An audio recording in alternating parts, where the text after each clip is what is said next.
consonants and vowels. English alphabets consist 26 letters in which 5 are vowels and 21 are consonants.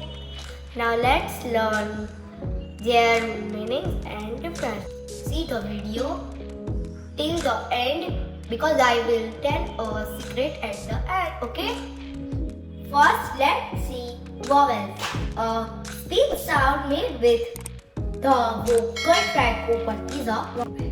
There are total 5 numbers of vowels: A, E, I, O, U.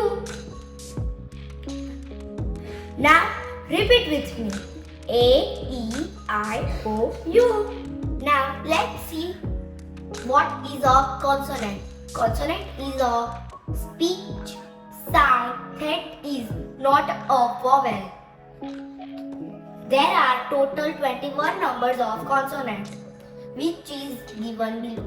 Let's do an exercise which will make a easy understanding of vowel and consonant.